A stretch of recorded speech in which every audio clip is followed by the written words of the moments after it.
Shalom untuk kita semuanya. Sebelum kita mendengarkan firman Tuhan, kita bersatu di dalam doa. Puji dan syukur kami panjatkan kehadirat Bunda Bapa hari hingga pada saat ini Engkau masih menyertai kami sehingga kami dapat sehat untuk mendengarkan firman ini. Berkati kami ya Bapa, buka hati dan pikiran kami agar kami dapat menerima dengan baik firman. Dalam nama anak Tuhan Yesus Kristus kami berdoa dan mengucap syukur. Amin. Firman Tuhan yang menemani kita pada hari ini tertulis pada Mazmur 33 ayat yang ke-12 sampai ke-22. Saya akan membacakannya untuk kita semua. Berbahagialah bangsa yang Allahnya ialah Tuhan, suku bangsa yang dipilihnya menjadi miliknya sendiri. Tuhan memandang dari sorga, ia melihat semua anak manusia, dari tempat kediamannya, ia menilik semua penduduk bumi. Dia yang membentuk hati mereka sekalian, yang memperhatikan segala pekerjaan mereka.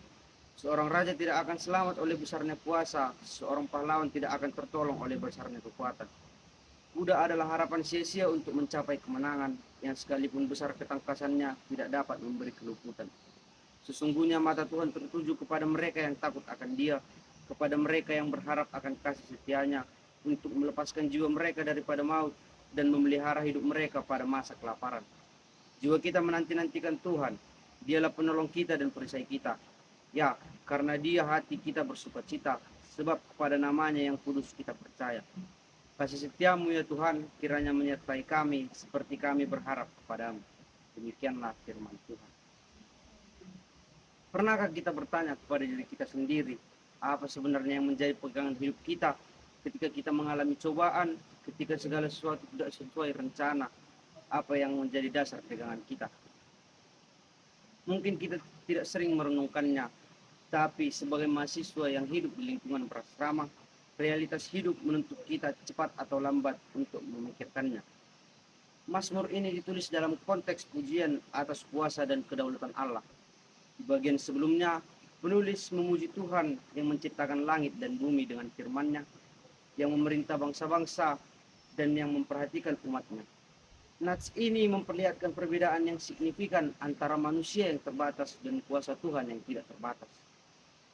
Bangsa-bangsa bisa memiliki strategi, para raja bisa merancang perang, tetapi semua itu tidak ada artinya jika tidak disertai oleh Tuhan. Sebab Tuhanlah yang menentukan arah kehidupan umatnya.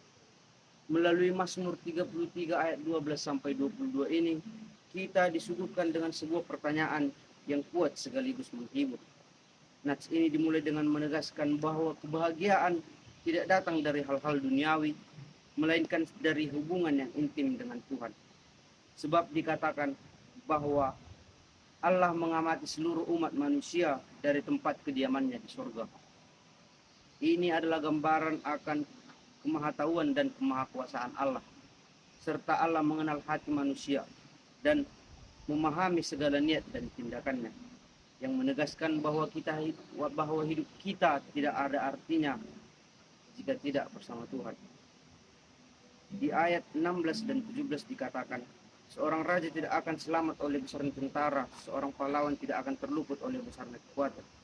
Kuda adalah harapan sia-sia untuk mencapai kemenangan, yang sekalipun besar ketangkasannya tidak dapat memberi keluputan. Hal ini berarti bahwa peringatan bagi kita, terlebih kita yang hidup dalam dunia akademik, yang menuntut pencapaian, keunggulan, dan kompetisi.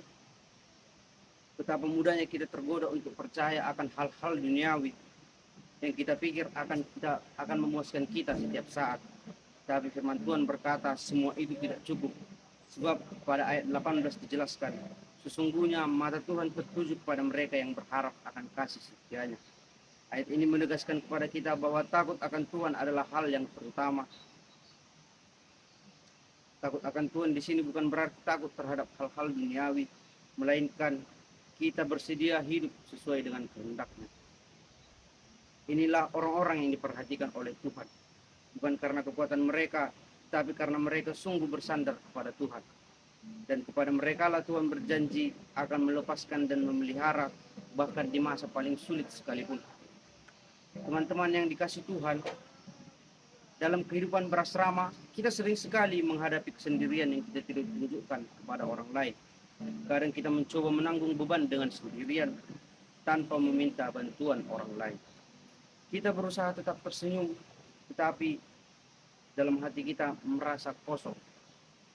Disitulah pentingnya hidup dalam Tuhan, bukan sebagai teori, melainkan sebagai keharusan untuk mengandalkan Tuhan dalam doa, menjadi pelaku firman-Nya, dan membiarkan Dia menjadi pusat keputusan dalam hidup kita. Sebab dalam Ibrani 12 ayat 2 dikatakan, marilah kita melakukannya dengan mata yang tertuju kepada Yesus, yang memimpin kita dalam iman dan yang membawa iman kita itu pada kesempurnaan. Melalui ayat ini ditegaskan kepada kita bahwa pusat iman dan pengharapan kita secara penuh dinyatakan dalam pribadi Yesus Kristus.